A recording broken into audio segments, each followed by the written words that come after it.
Okay, welcome back to the Are You Strong show. I have another tremendous guest on the show tonight.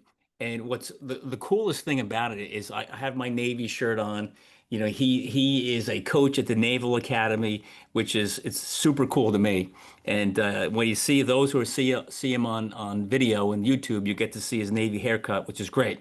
But before I say this young man's name, let me tell you a little bit about him.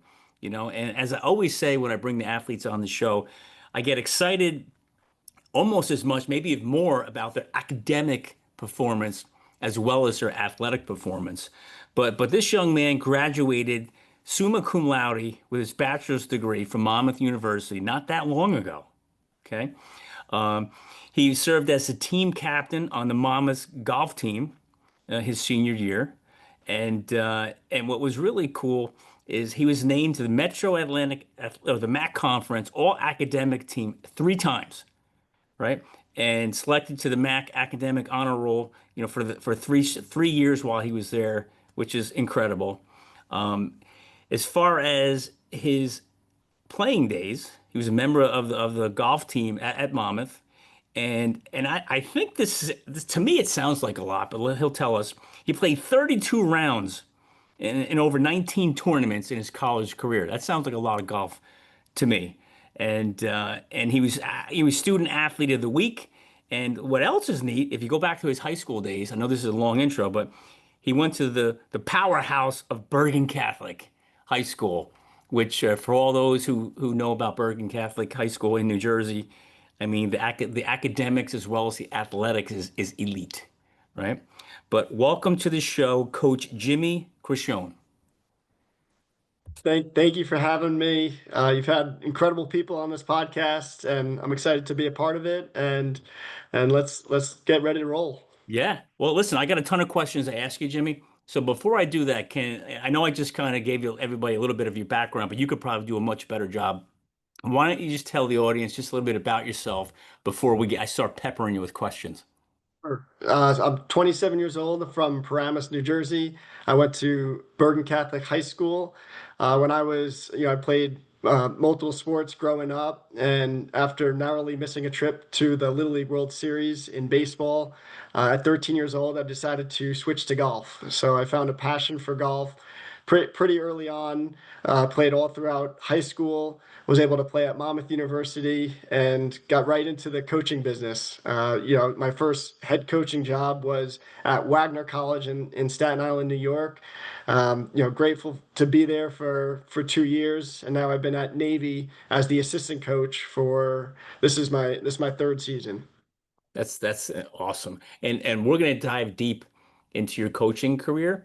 And I love the military stuff, you know, and I don't want to tell them what we talked about before with the Army Navy stuff, but you know, that we go Navy, right? It's go Navy So right now. absolutely, go But Navy, beat Army. yeah, but so let's go backwards a little bit, okay, Jimmy, and let's talk about because you're involved with recruiting now, and I definitely want to hear what it's like to recruit kids to Navy. That's got to be really neat. But let's go backwards in time. You've been out of school now almost 10 years, coming up on it, right? And the recruiting landscape it's changed dramatically in the last 3 to 5 years, let alone 10. But let's talk about your recruiting process when you were coming out of Bergen Catholic, which, like as I said before, is a premier athletic high school, let alone academic. What was your recruiting process like when you were coming out, going into college? And how does that compare to today? Because you're actually going out there and doing it. How much different has that become? So when I was in high school, I started the recruiting process as early as freshman year. College coaches still, they couldn't answer me up until right after sophomore year. However, I still reached out. I actively reached out, would give updates on tournaments that I'm playing in, and the summers, and I would give them academic updates, and I would try to reach out to as many college coaches as I And how could. would you do that? Via Twitter? I would Email? email Email. them, email them, and then after my sophomore year, I would reach out to more coaches and have phone calls with them. So I guess, comparing to, today, yes, a lot has changed, a lot more texting, I would say. I would say Yeah. when I was in high school, I would call a lot of coaches. However, today, I'm speaking with a lot of recruits over text and, Yeah. some social media, I would say more, social media as well, Yeah. today. But back then I was definitely more engaging in trying to find the right fit for me. Okay. Now, how did you end up in Monmouth? I mean, there's a lot of golf schools out there. How did you end up, it's a beautiful campus right by the beach. How do you beat that, right? How'd you end up there? So I reached out to Coach Dennis Shea. He was the coach at the time, and after a few phone calls, he invited me to attend Monmouth, and it's an hour down south. Yep. Me being from Paramus, and when I visited the school, I just fell in love. Like I really enjoyed the campus. I think it was more of it's a smaller school, Hmm. and I just really like that feel in the environment. I Yeah. could walk to all my classes, and at the same time, the golf course was, it's only 5 minute drive from campus, so it was very accessible from a Yeah. facility standpoint, and I just fell in love with the campus. How much time do you spend on the beach? A lot of time on the beach, especially in August, Yeah. September, and October. But it did get pretty chilly, Oh on yeah, the in the beach. winter. Yeah, Oh yeah. in the winter for sure. So when did you realize like golf, man, that is a tough sport. I gave it up because it's just too hard, and but when did you realize, Jimmy, like I can do this in college? So the day we lost, we were one game away from the Little League World Series. We were on the Promise Little League baseball team.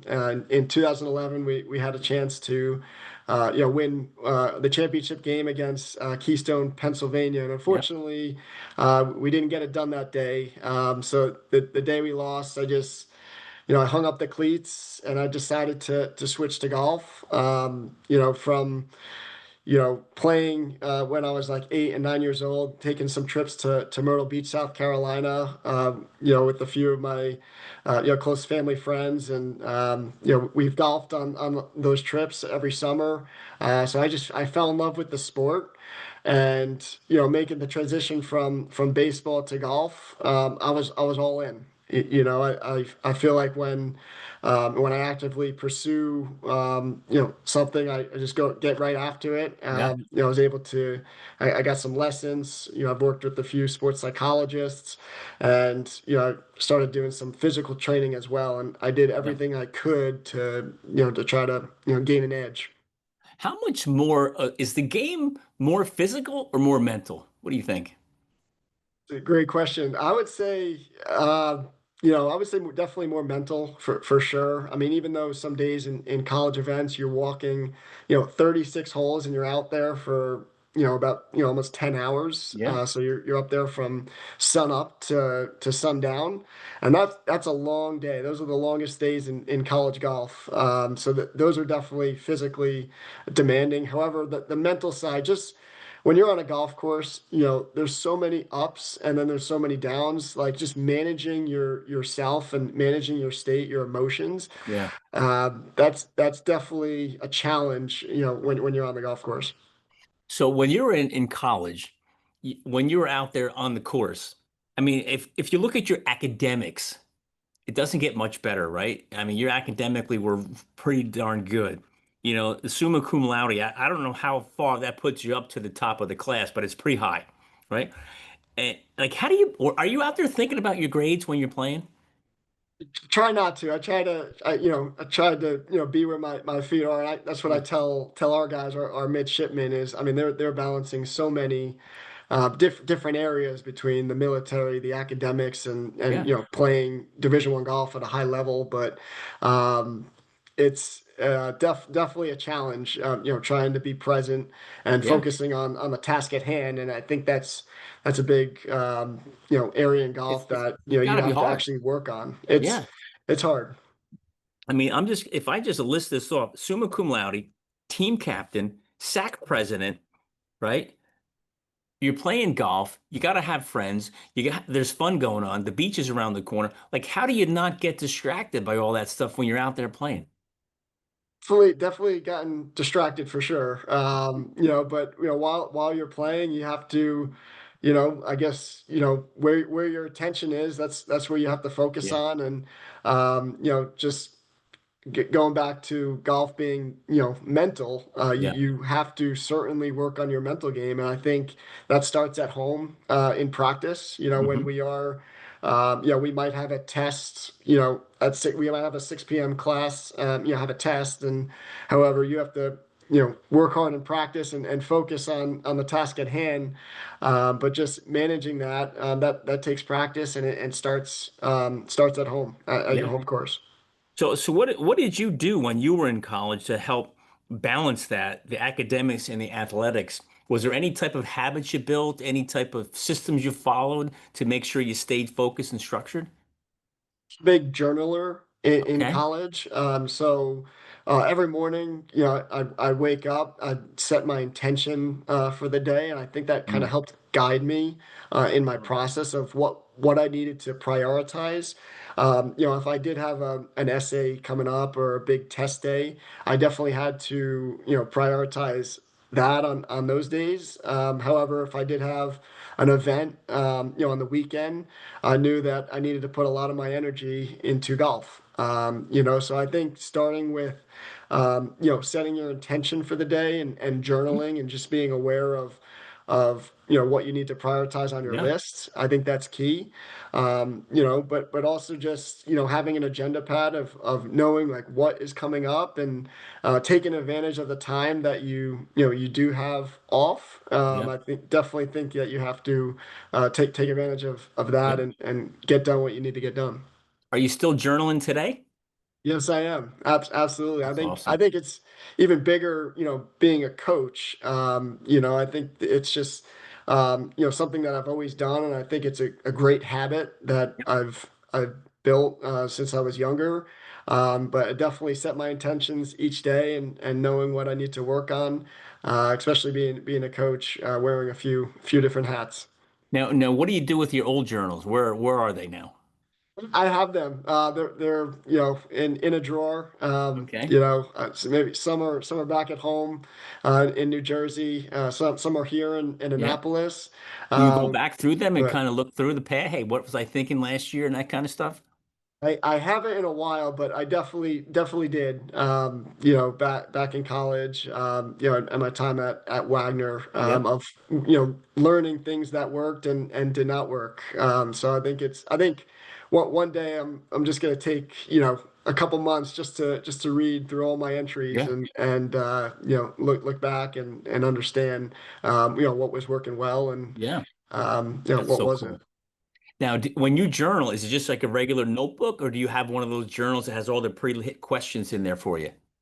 I'm more just an open notebook, Notebook. just an open notebook. Whatever my thoughts are, write them down. Yeah. I think I've looked up entries. If I wake up one morning and I don't have anything to really write, I might read something just to get me going. And Hmm. but I definitely enjoy my morning routine. That's awesome. I don't know if you've seen this journal. This is a journal for athletes, Oh, and I like that. it's the guy who wrote it. It's Steve Davis. He played football at University of Minnesota. I had him on this show not too long ago, and we talked about this. But inside of it, it kind of maps out your week, and then you go back and review your week and have some reasons. It's really cool. I do it myself, and I'm starting to use this one too. But I also do what you do with a regular, just plain notebook. And I write, I've been counting the pages. I'm up to almost 800 pages of writing. Wow. Yeah. I started in 2017. Wow. How, Yeah. how about you? Do you go back and your entries? Yeah. I go back. See, now what I do is I go back in the book that I'm using now, but I've never gone back to the old ones because let me tell you why. And I don't know if this is a smart move or a bad move. I don't duck, packing tape, I tape them up. So, and I keep stacking them up and keep taping them up. So they're all taped together. It's almost like it's like a time capsule that if I'm gone, someone can get in there and do it. But it keeps me from going back too far back. But I always flip back like 30, 40 pages in the one I'm in, kind of see what was I thinking a month ago? What was I thinking 2 months ago? You know, and and it helps me to say, hey, you know what? Look how far I've gotten. Look at what I've done. So in the last 30 days, which is kind of neat. But I like tracking how many pages. I'm up to almost 800 pages. I'm sure there's a lot of good thoughts in there, a lot of Yeah, good ideas. So yeah. that's It's awesome. and it's sometimes, yeah, you're like what am I gonna write today? You're like, you know what I mean? But once you get going, then you can't put the pen down, Just let it go. which is kind of neat. So let me ask you this. I saw something that said you were selected for the NCAA Career and Sports Forum, right? Yes. What Yeah. was that all about? And did that kind of propel you to coaching? Yeah, so the NCAA Career in Sports Forum. So we've had I want to say the year that might have been in 2020, I believe. I think it was virtual. Okay. We've had a lot of athletic directors share their stories of getting into the coaching world or Hmm. just college athletics in general. I remember being pretty inspired from that forum. A lot of great ideas, and just given lot of good advice. That's definitely sparked an interest. From being at the career forum, Hmm. but definitely enjoyed that for sure, and has contributed to me wanting to stay in the coaching industry for sure. Okay. So when did you realize this is I'm sure I'm saying this the wrong way, but wanted to put the club down to coach? When did Mm, that I'm going to coach? When Yeah. did that hit your head? So, I mean, in high school, I've always dealt with some low back pain. It's gotten progressively worse. It's since college. So I've been battling some injury, throughout college and post college as well. Just managing that, like just as another, priority and I feel like that's hindered, some of my performance, especially in, Yeah. in college for sure. But pursuing, professional golf after college, I just felt that, you know, I I don't It's so know. I hard. just it's the grind, and some of those guys go through of Oh yeah. traveling week to week. I just felt like I could give back more, being a coach and developing, young golfers Yeah. and helping them pursue their dreams. Now, do you have the same issue that Tiger Woods had at his back? I Same don't type think of thing? not as severe, but definitely have some low back issues there, and I'm constantly working on it, day to Yeah. day to day. And that's all from the torque on the swing, right? I would say so. Mix of some working out, mix of doing a lot of repetitions, especially on one side, and Hmm. but we're still figuring it out. Yeah. I've gotten some minor procedures done Hmm. on my back, Okay. but I'm still working it out. All right. All right. It's one day at a time, right? One day at a time, right? Absolutely. So you have a philosophy I saw, developing champions in life. Tell me what that's all about. How did that come about and how do you use it?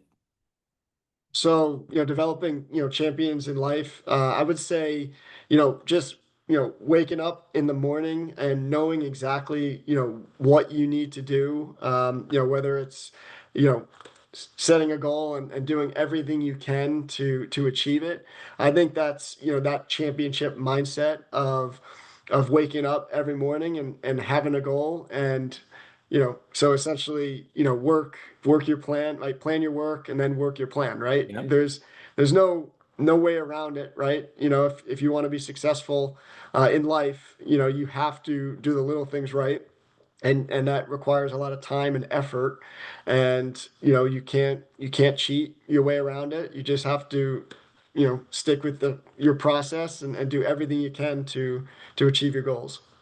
Which leads into my next question or statement, you talk about become your own best coach. Talk about that. So, when you're on the golf course, it's all you, right? So, golf is one of those individual sports where, it's just you, the golf ball and the golf course. And the goal is to, get the ball in the hole in as many strokes as possible. Hmm. Be your own best coach is you need to be able to manage yourself, manage your state, manage your emotions, and be in control of really what is in your control, right? Because Yeah. you can't control the golf score. You can't control bad bounces. You can't Yeah. control wind. You have to accept, what is thrown at you and control what you can to overcome and shoot the lowest score possible. Yeah. I add what I always say is everything comes down to effort. That's the only thing you can control because you control your effort towards your emotion, your effort towards your working out, your effort towards whatever. You can't control the results of what happens from it, but you can control the effort. And if your effort is focused, the results are typically better, right? Absolutely. Yes. What it all comes down to what you value and if you put your if you value, like you said, effort and the things that are under your control, right? Hopefully the results will take care of itself. Yeah. So let me ask you this. How do you help the now do you coach the women too? Coach, just the men's. Just the men. Okay. So how do you help the young men on their technical game, their mental performance, and their physical conditioning? How do you get them to balance all that? Because it's got to come in different pockets of focus and effort. But what do they think is more important? And then how do you help them balance it? So that's a great question. So there was, we have I guess more of a holistic approach of managing the physical, you have the technical, and then the mental. It starts, so to answer the first part of the question of the technical aspect, you know, you have to measure and assess. So there's certain physical assessments that you test on your athletes before you can really give some swing advice. The cool thing about college golf is, a lot of the players individually they have their own swing coaches. Yeah. So a lot of it is communicating with the swing coach of what can I look at. So it's cool to be an extra set of eyes. Yeah. And these players they're elite players, right? So as far as tinkering with their golf swing, something that's helped them propel to essentially play Division I college golf. A lot of it is maintenance. So it's not technically like too many big swing changes. I might take a look at grip, ball position, posture, Yeah. and then a lot of it is preparing them of understanding how to practice and how to prepare. And I think, I play a role in that and in giving them, certain ways to practice, certain drills, certain games that they can Yeah. play, on the course. It's very hard to replicate pressure. Yeah. When you're playing tournament golf, the pressure is different from when you're practicing. Yeah. So you have to be pretty creative and come up with ideas to add that pressure, Yeah. so they can so you can prepare them best for the tournaments. Okay. As far as the physical side. In season we do a lot of strength and maintenance work, and we do some speed development. And now we just finished the season, so now we're heading into the off season. So we'll build on some more strength. We'll get these guys swing speeds up as well. So they can hit the ball farther come in the Yeah. spring. And so that's on the physical side. And the mental side, we'll have some meetings, we'll have individual meetings on what they where they fell this year in tournaments. So Hmm. that's more individualistic. And the mental game, and again, you have to practice the mental game, right? So we have to give them certain drills to where they can work on the golf course. And I Yeah. think, because you look at like a basketball court, a baseball field, like the field is the same as you're playing, right? But sometimes we're at the short game area, the driving range, so it's hard to get that to the golf course. So Yeah. we do a lot of our work on the golf course No, no. and walking with players and Okay. really understanding, where, their minds of, whether it's their, target or shot shape. Yep. We really dive into that. Do you find that their minds kind of drift while they're walking from the tee box to the ball? Absolutely. That's so right after you hit that's okay. If their mind does wander, right? Because it's hard to focus for that four and a half, Yeah. 5 hours. But I Yeah. kind of relate it to, almost watching, Derek Jeter growing up as a kid is Yeah. like he would be talking with fans, joking around with them. But the minute that he kind of gets into his box Yeah. and he kind of has that trigger, he's focused, right? So a good, mental cue. Some players might even have like a rubber band on their wrist to kind of as soon as they Snap them before back. they're yes, like make 20, 30 yards before their ball, before they place their bag. We're trying to train them to have a routine, have a Yeah. process. And that's a good trigger. Some might even be the golf glove. When they take the golf glove off or put it back on, that's their That's trigger key. to, okay, now we have to focus. So are the freshmen when you were a freshman as prepared as the freshmen coming in today? Or are they more prepared today than they've ever been? I would say so. I think with the training, as as junior golfers, I think there's so many great coaches out there, so many great, academies and schools that a lot of these kids, that we're recruiting. I mean, their swings are unbelievable. I think they've gotten faster now. I mean, these kids are driving at 300 plus, swing speeds over 120 miles per hour. Yep. So I would say the speed and the distance has increased with the kids that we are recruiting, and just the overall training aspect in high school Yeah. has improved. So just the player quality has Yeah. gone up dramatically. How about him? How about the equipment? I mean, the driver's head of a golf club now is like this big. It's like a I pumpkin. know. Now they're actually coming up with mini drivers. So it's pretty funny because some of the kids are almost too long to where they might be better off hitting a mini driver on a certain course. Yeah. And that comes into strategy and part of the mental game as well. How far are some of these kids hitting the ball these days?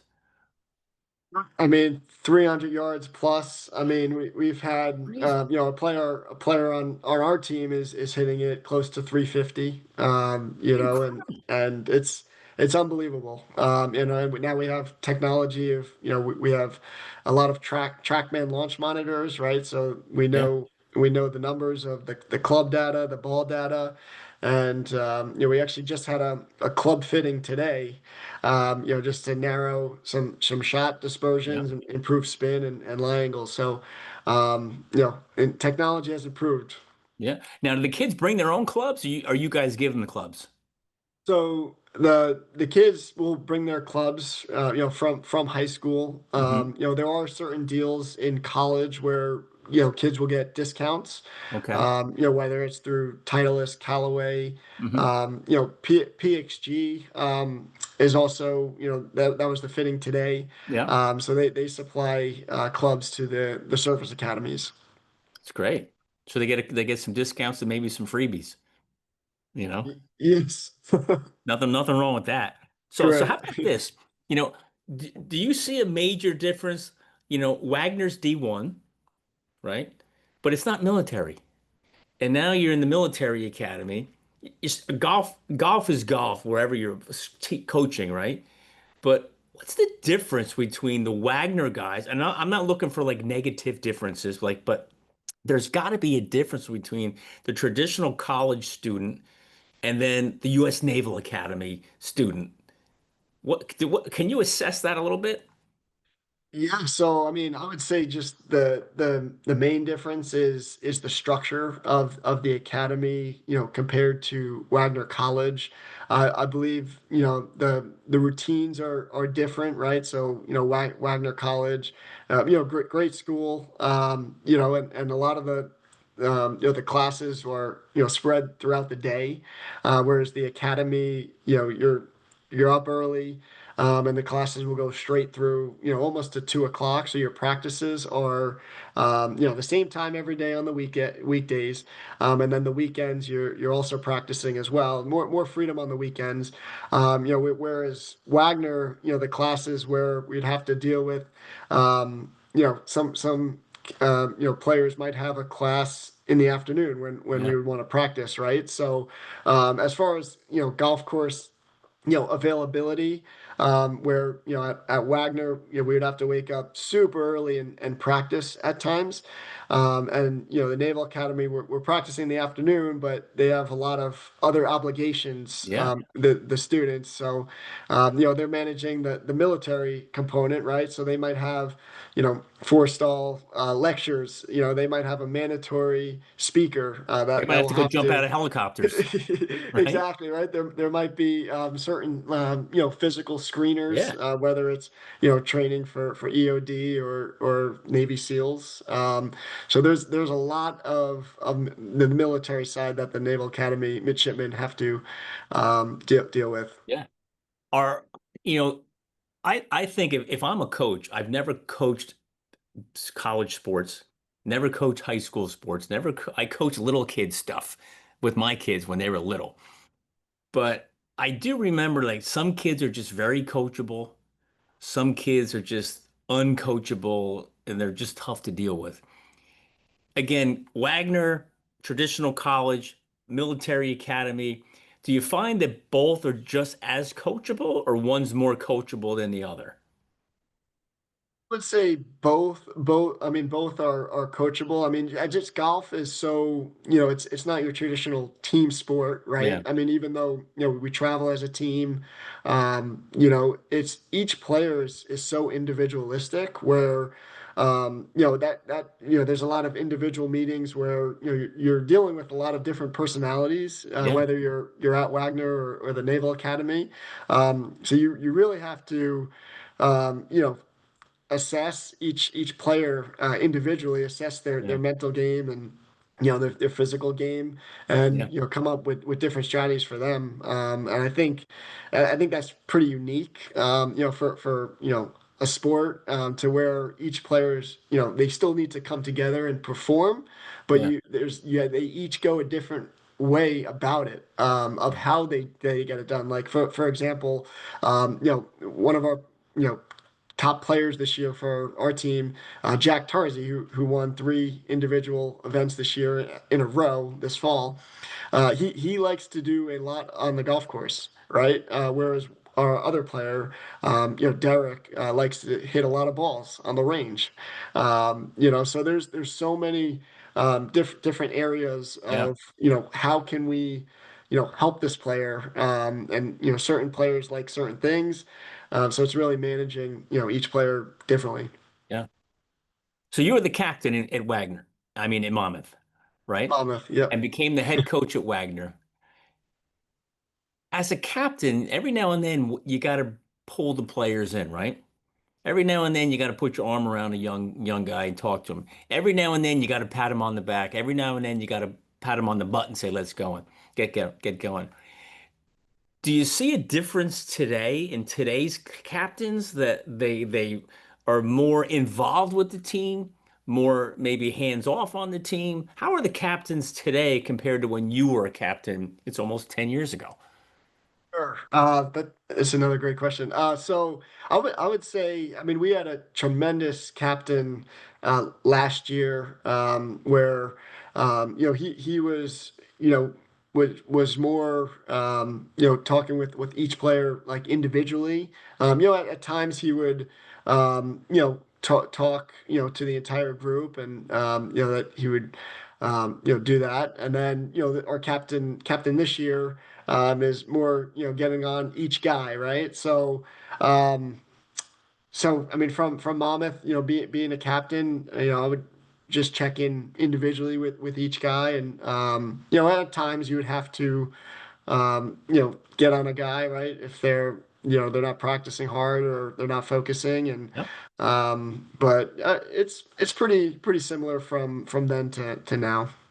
Okay. So do you find that a lot of the guys want to be a captain? I would say it would be 50-50, right? So, you know, how we determine our captain is the players actually vote on it. Okay. So, um, I think that's the best yeah, way, right? Let the it team is decide who they want their leader to be. exactly. So, that's how we've done it the last 2 years, and we both have very successful captains. So, I think voting on it is better for sure. Yeah. And you're always going to have somebody who's disappointed because somebody wants that job and they don't get it. But here's what I tell a lot of young athletes that I interview about a career path and stuff is like, hey, not all leaders are captains, and not all captains are leaders either. Right. And they sometimes they sway back and forth, you know. But looking at the Naval Academy, I mean, there's a huge emphasis on discipline, right? Yes. Accountability and service. How has that influenced your coaching philosophy now that you've been there for 3 years, right? How has that impacted you and how your coaching ability and strengths has grown?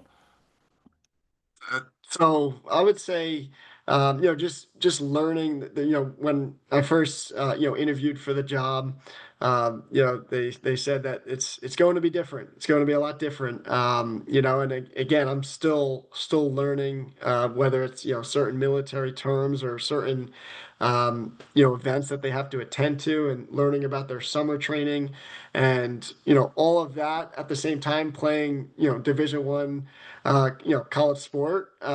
It's incredible what these midshipmen do on a day to day. The level of focus and intensity that they have to bring every single day. Mhm. There's a lot of things thrown at them, and just overcoming that adversity, and dealing with all the different areas, and expecting to perform in all areas. There's a lot of pressure. Yeah, So just as far as like my coaching, just having an understanding of what these guys do, and they're going to serve their country and doing incredible things in the world. Um, it's I'm more grateful to be able to coach, and have a small impact in their life, yeah, each day, I try to give my best to developing themselves, physically, mentally, yeah. right, and spiritually. There's a lot of support at the Naval Academy. Um, and just I was driving a player to the airport today, and he was talking that he's more interested in EOD, right? So explosive ordnance disposal, right? Oh And boy. just learning about like Yeah, certain physical training that he has yeah, to complete. So yeah, he was showing me this 10-week program, and I was in awe. I'm like, yeah, wow, like how's he gonna fit golf into that? I don't know. yeah, yeah. But we'll figure it out. But just what these guys do on the day to day, I'm extremely Yeah. impressed It's and crazy honored what they to do. be coaching at the Naval Yeah. Academy. Now, do they ship you out with them at all to get a taste for what they're doing so you get an idea so now you A maybe lot, appreciate it more?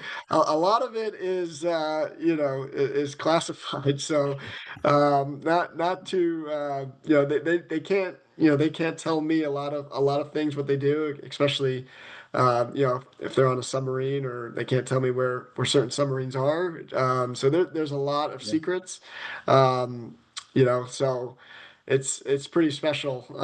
Just and again, I think being a part, coaching the golf team, I would say the number one thing, at the Naval Academy is it's a brotherhood. When you have guys that, not only gonna, fight on the golf course together, and travel together, but these guys are going to serve their country Yeah. and fight for one another. And that type of bond it's inseparable. Oh yeah. And I felt that this year, this fall at the Army Navy match. Yeah. So Yeah.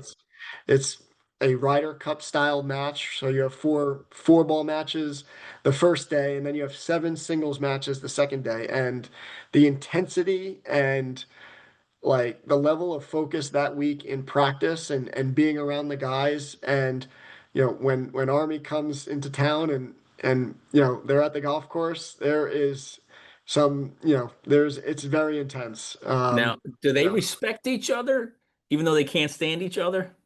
Yes, it's certainly it's a lot of respect for Right. sure. But when you're competing, right? So they're brothers off the course. Yeah. Yeah. Because eventually they're going to be joining, Yeah. joining together and fighting for each other. Yeah. But when you're on the golf course, it's they want to beat each other. I bet. Now, what kind of crowds show up for those? A lot of people show up to watch that, I can imagine. Yeah, I mean, I would say close to 100 people this year. I think, the game is growing, college golf, it's being, it's more, we were on TV a couple times this year, whether it was at the Stevens Cup or the Folds of Honor Collegiate. So there's definitely more of a liking to Yeah. college golf, and a lot of opportunities to watch golf on TV. Yeah. I believe, I think the Army Navy matches will definitely be up there Yeah. on the list of events to attend. How do you think they would do? Like the Army Navy football game has what, 60,000 people screaming and yelling? How do Yes. you think they would do with that crowd hanging around the golf course? Yeah, yeah. So there was this year actually there was buses that allowed midshipmen to support their Yeah. their midshipmen, and there were a lot of midshipmen out there this year, especially on our home course. But next year we'll be at Army, so Okay. they might bring some cadets over to their golf course Now, and are they and allowed to heckle yell and us. scream or no? It's more of a more of a respect. Yeah. So not so much yelling and screaming. More after the golf shot. Okay. So you hold a lot of certifications, right? And I listed a couple of them: PGA Class A professional, TPI certified coach, Golf Digest fitness trainer. Like, how do all these credentials that you have earned over the years, plus you're playing, how does that help you with your developing the players you're coaching? So, I try to be the best coach every day and do everything I can to support the midshipmen and find ways to, because we are in the role of player development, right? So you are managing the physical, the mental, the technical, Yeah. so attaining these certifications, like I have to keep up on my knowledge, and I'm constantly trying to keep up, because there's a lot of stuff out there, and Yeah. it's overwhelming at times. So I have to kind of filter through of, okay, like, this might work, that, this might not. So again, it's a lot of trial and error, a lot of testing Yeah. and, evaluation and kind of seeing, did this program work? You Yeah. so it's a lot of reevaluating, a lot of the stuff that, Yeah. that I've learned and I try to put into the real world. Yeah.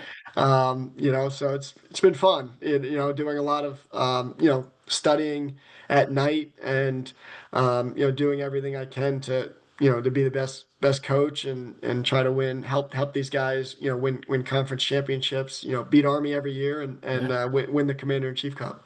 Now that's it, right? So you're probably there's probably a ton of young men out there that look at you as a mentor, right? As a leader of men. If you go backwards in time, I don't know how far back you want to go. Who are some of the people that have influenced you, influenced your career, or mentored you along the way? Great question. So I mean, my number one, my grandmother, I call her Mima. Okay, Just growing up, she's been to all my sports games, that's cool. baseball games, football games, and I've always seen her with a smile on her face, and she's always just said, be kind. be kind, and I remember coming, whether it was in middle school or coming home from school and going to the sporting event, it was, I mean, how positive, she was just all the time. And I would, complain at times and she would just say, be kind. Be So, kind. at one time in Monmouth, I was, uh, short, story where I felt like I was more of like on the bottom of the totem pole. I might have been maybe a sophomore in college and, dealing with some issues with teammates and I told my grandma, I said, I'm on the bottom of the totem pole, and then her reply back was, well, at least you're on the pole. So she was just Got to so ask for positive. everything.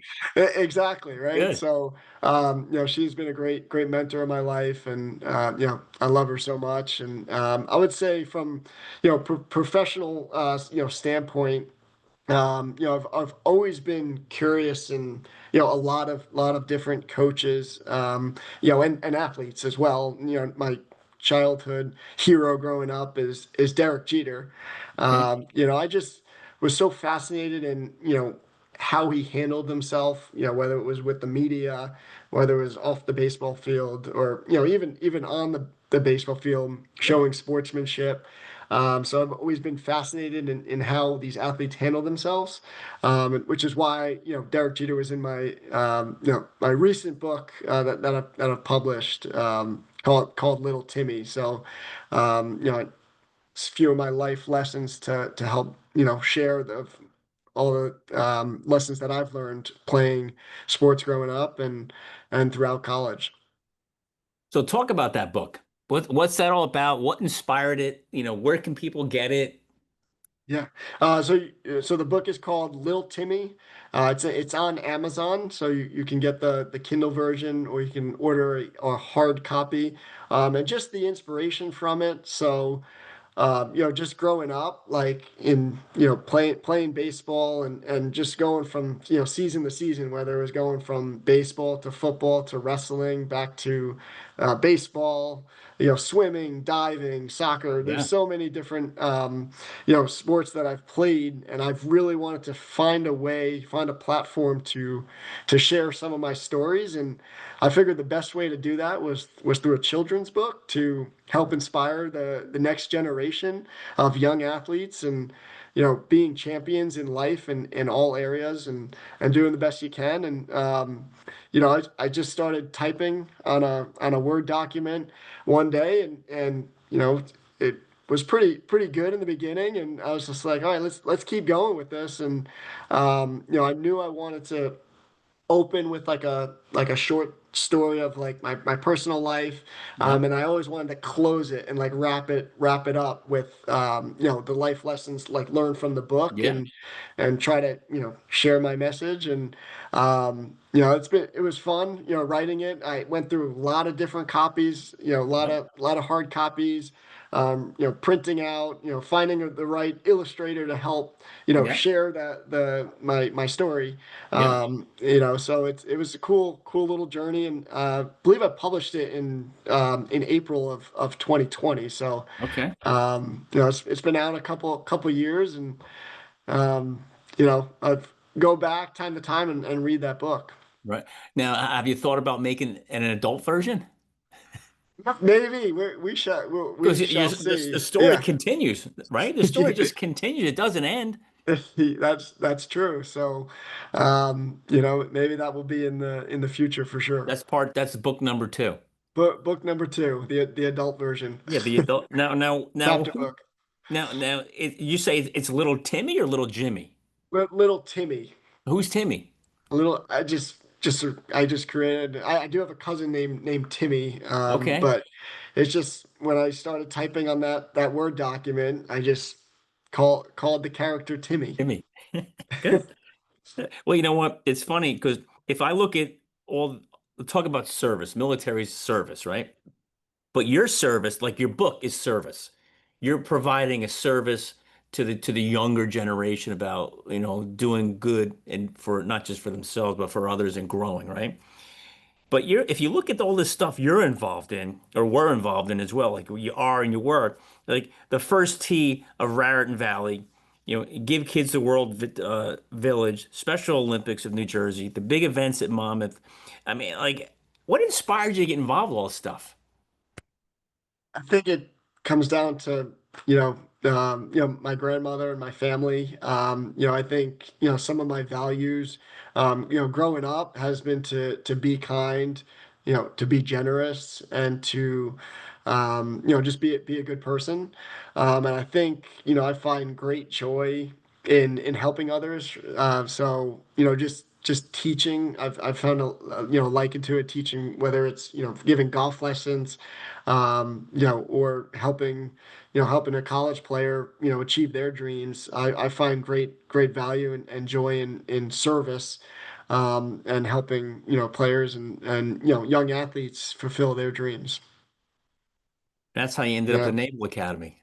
Yes, and I felt that, after beating, I have to put it out there, but after beating Army in the star match, this fall, that type of, just the players' emotions Yeah, and reactions of like, oh, like we finally did it.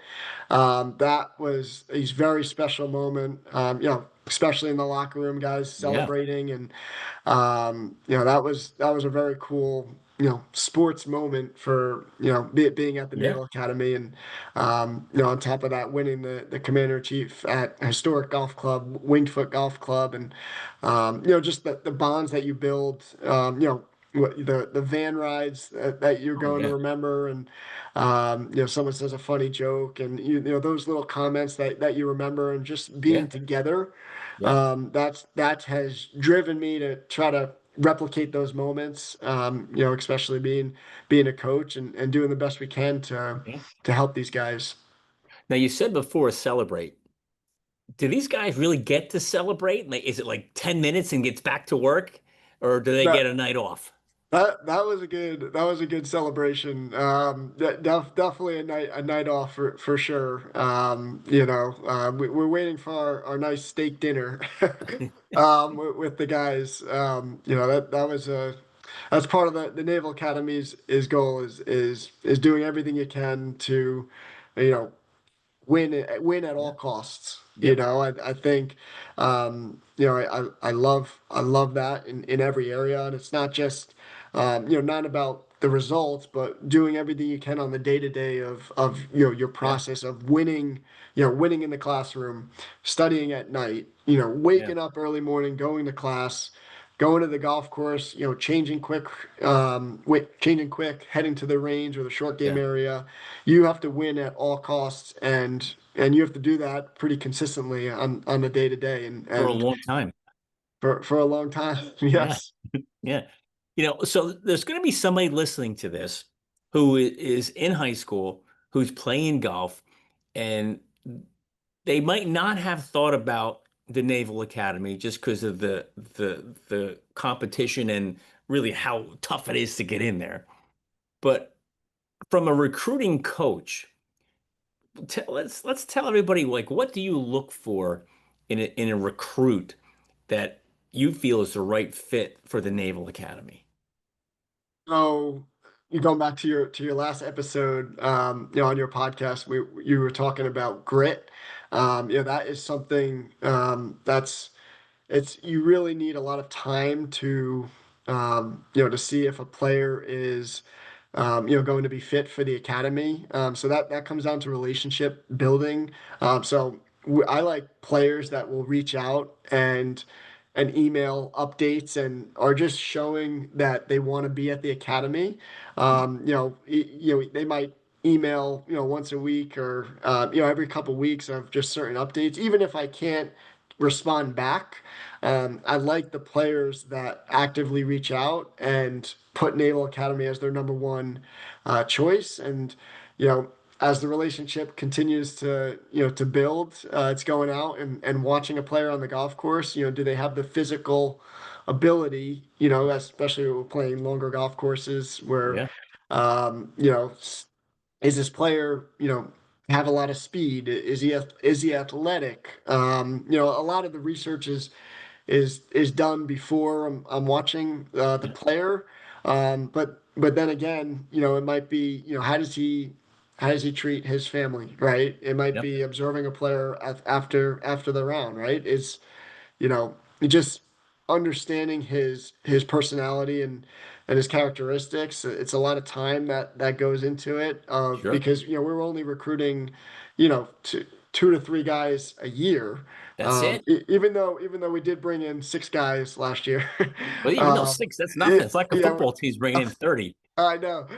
So six would be like the most, and we're not bringing in six for our next recruiting class. But Okay. right now we have three guys that are coming, for the 2026 class, and we Cool. might add a fourth, but that takes a lot of time because they have to be, they have to have the academics, Yeah. strong SAT score, strong ACT score, and we might not find out if they're a strong, test taker until Yeah. their junior year. Some players might even have to be taking it their senior year. Yeah. They start the application process. We look at their transcripts. From a physical side, there's certain, whether you're allergic to peanuts or your use of an EpiPen. There's a lot of medical conditions that they have to be fit for the Navy. You can't recruit a guy who needs an EpiPen. It's very difficult. There were certain waivers, some pass, some don't. So if you have a severe peanut allergy, chances are that you won't be able to attend the Naval Academy. Wow. I didn't know that. So it's that's out of our control. So you have to find that out early, that they have to be Now, why medically peanut? Is that cleared. just because of the cooking and the food that they can't be worrying about that? I guess if they're on a ship and they have an allergic reaction, there's no one to help them, Yeah. but there's certain Yeah. requirements in the Navy that's it's above my head for sure. Okay. Let me ask you this recruiting question. And this is kind of a goofy question, but I'm going to ask it anyway. Is let's say you get this young man and he says, Coach, I'm I'm checking out all the academies. I'm not really sure which one I want to go to. Why should I come to you? Do you turn around and say, hit the bricks? Or you try to convince him as he's going to come to one of us, why not come here? Or you can't So, really answer that. uh, yeah, I don't know if Army's listening to this or Air Force. No, so again, I think if a kid is on the fence. It's because we tell the prospects, right up front that there's no easy street, right? We're essentially it is the biggest decision of your life. You'll be Yeah, going to school for 4 years and serving your country for at least 5 years after. So that's 9 years of your life. That's a big task, right? So, yeah, it's a big decision. We don't like to put pressure on prospects because if they're on the fence before they're even coming here, and then they get to the academy, they go through plebe summer, which is some summer training yeah, before they're actually they're starting their first year of school. yeah. Um, that's tough. We that's why we emphasize more on players that wanted to be at the academy, and I think part of that process is, I mean, we'll get a really good idea after they visit. We Okay. don't really recruit players that don't come to the academy because you really have to see it for Yeah, yourself. And once you're on the yard, there's just a certain atmosphere to it and yeah. environment, aura. It's a pretty special place, great area, Annapolis, and The players campus is that yeah. beautiful. Oh, Yeah, it's gorgeous. yeah. So it's really on the player to, once they're all in, to tell us. But if a player's on the fence, then we're probably not going to, try to get them to come here because Yeah, we understand that, there is more to golf, right? So yeah. they are serving their country, and That would be the last thing that we want Yeah. to do is someone that doesn't really want to be at the academy, Yeah. especially committing so many years of their life to service. So, we look for players that They're are all in. fully all in from the beginning. Yeah. So how about Citadel, VMI? Like, how do they compare to you guys? I know they're military schools. Is it that big of a difference? So, I guess from a golf perspective, they don't have, I don't think they have a golf teams. Okay, well, that's a big difference. So, But how about just from a yeah, military yeah. environment, school? Is it almost like D1, D3 type of thing? So I know this the Citadel plays. I mean, they've played Navy in basketball. I'm not too sure from the Citadel and but I know a former Citadel coach that has actually gotten their start. They might have a women's program, Hmm. but definitely still have to learn more about them for sure. Right. Because I just think of like from a school, I just think of like Army, Navy, Citadel, VMI. They just don't seem like they're in the same league. Forget the sports side, just the military side. It Sure. just seems like the Citadel, and this, no disrespect to them, I'm just too ignorant. I don't know. But it just seems like the minor leagues compared to the major leagues. I don't know. So, yeah, I mean, they're definitely, yeah, I mean, military institutions, right? Yeah, So I would say, I mean, to a prospect that is looking, whether it's, Navy, Air Force, yeah, the Citadel or VMI, I think you have to look at, where, graduates have gone and yeah, been. So I think definitely doing some more research, yeah. on the programs. I Yeah. think I could be wrong. You'll know. But the Citadel and VMI, are they part like Navy is Navy? Right? Is Citadel and VMI attached to all three branches, or are they kind of their own world and it's just Army only for them? I don't know. I think I mean now I'm very curious. So I definitely after this interview, I You're gonna definitely find have out. to do some more research. All right, all right. Because I Yeah. don't know the answer. I don't know. But I know if I for me personally, right? If I was going into one of the academies, um, it would either be Army or Navy. I wouldn't go Air Force or the other ones. Just go, well, let me take that back because I've never been to Colorado to Air Force's campus, so I don't know. But I've been to Yeah. both Navy and Army, and they're both beautiful places. But I think I would pick Navy just because I just think that it's not that their tradition's better. I just think the way they do things is better. Right. I mean, I think, being at the Naval Academy, I mean, it sets you up for your entire life. Yeah, Anyone that's graduated the Naval Academy is successful. yeah, And I think it's what's really special about it is, you'll go to these football games and it'll be like, welcome class of 1975 and how yeah, connected each class is to the current midshipmen and how the yeah, local community is also connected to the midshipmen. yeah, I think just the whole community in Annapolis and all the graduates, the alumni is so connected and we've had this summer we've had golf outings with the alumni. Was We've Roger had Staubach there? Roger, not quite. Maybe next year he'll be on the list, but I know he was at I think last week's football game at Okay. FAU. I think he usually goes to a game, once or twice a Yeah. year. And you But guys just are 7-0 right now, right? 7-0. So we got a big game this weekend against North Texas, and That's a then win. uh, it's we'll see. I hope so. But we'll see for Yeah, sure. I love their football, their uniforms, and they come out in all those cool looking uniforms. Those are neat.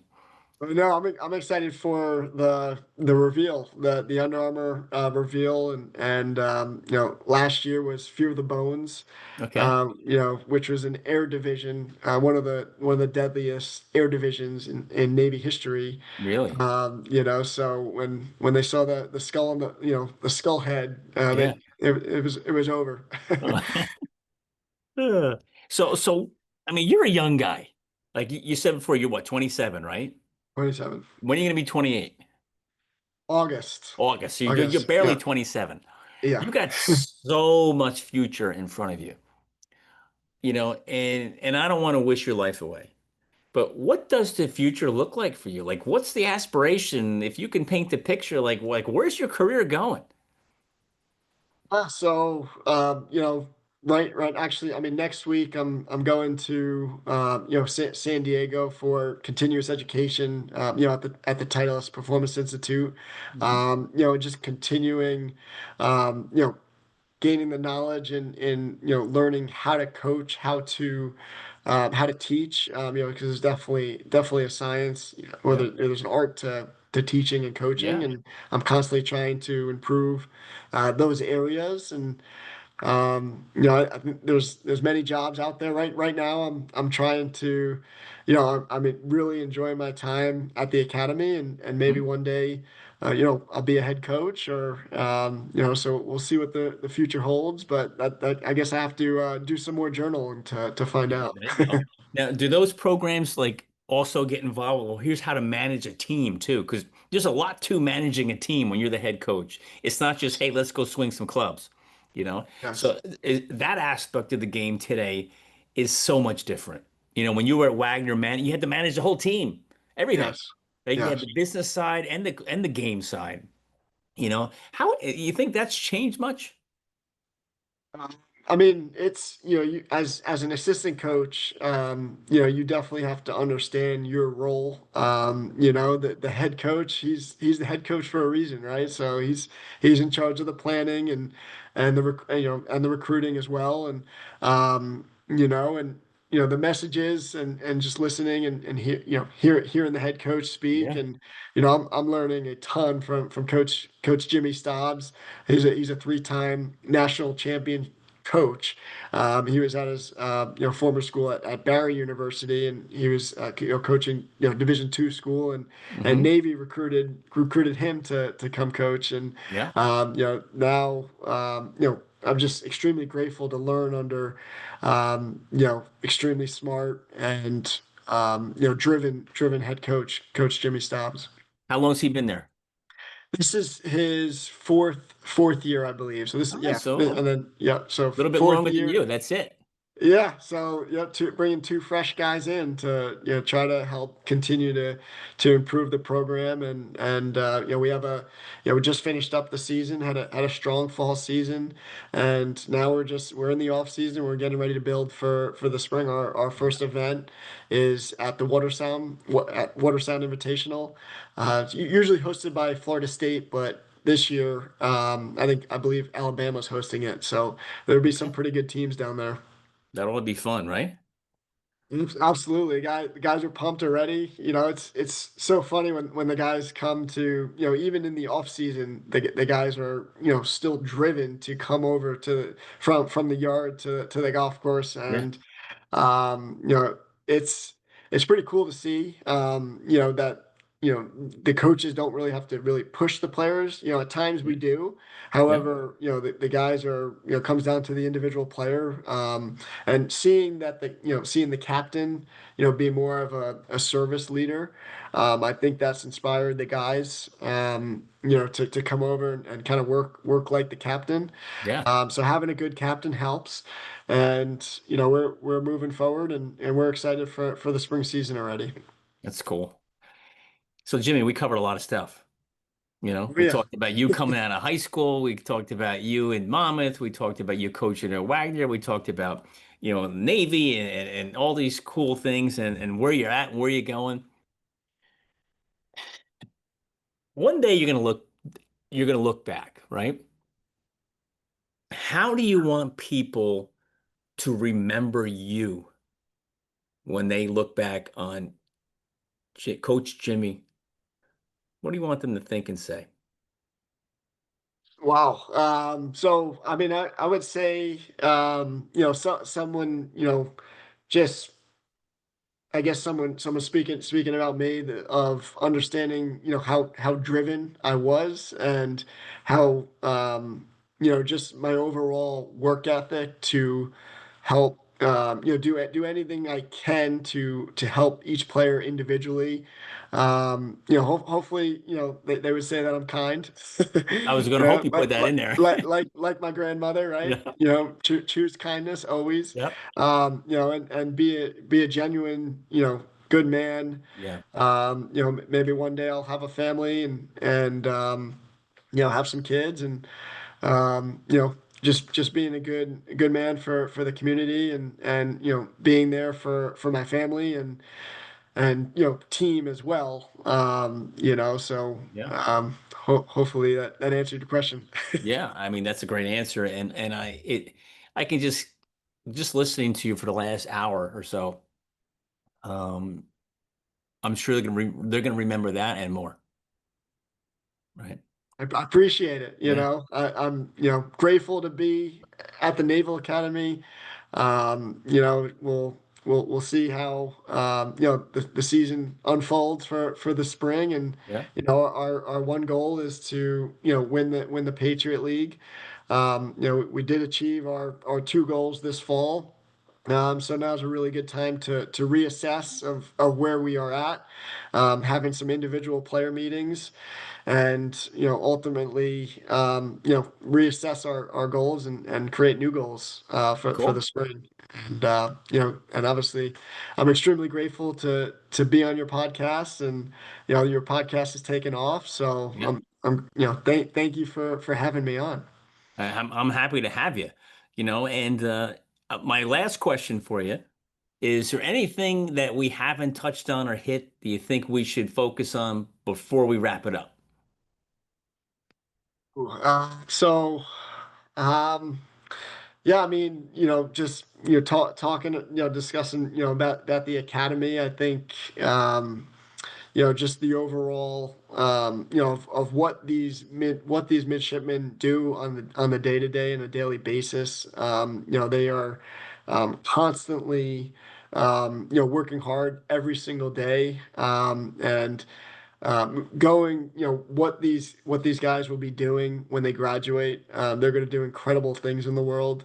And I think that's just so special. Yeah. Coaching at an institution, like Navy, who are not only, obviously we're on the development side for golf, but these guys are going to be incredible incredible dads, Yeah. incredible people, and obviously serving their country Yeah.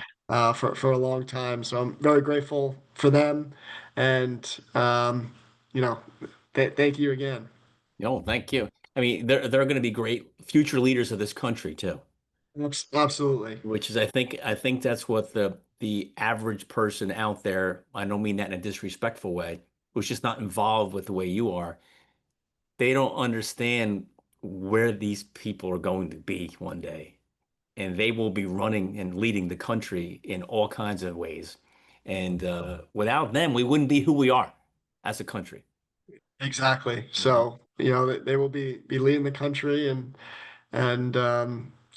coming back for the Army Navy games Yeah, and representing their class and having their rings and say, yeah, class of 2025, yeah, yeah, so yeah, I think that's really cool of, you know, in a couple years of yeah. having the alumni and seeing all these players' journeys and the seniors from last year. One is a Marine, actually two are Marines, and they're both at the basic school. Okay, So they're doing intense training, and I've actually been able to see both of them, and they're doing great. that's great. It's they're on their paths and they're figuring out Yeah, what they want to do, and it was cool to see them again at the Army Navy Star Match. yeah. Well, we wish them all the best, right? Yeah. Absolutely. So Jimmy, thanks for being on the show. Your story is truly inspiring to not just golfers, but just to young men in general. And I can't wait for them to hear it. And I hope it inspires more to call you, to reach out to you, to say, hey, I want to be in the Naval Academy. Yes. No, Yeah, I hope so. I'm excited for the episode to be released, and hopefully it touches a lot of prospects, yeah, and learning about college golf, and learning about the Naval Academy, yeah. and seeing if it's the right fit for them. That's awesome. Well, thanks again. I can't wait to see what's going on the course for you, and so I'll say go Navy, Great right? Army. Go Navy, beat Army and Air Force, and Yes. how I end my show is say stay strong. Stay strong. Are you strong?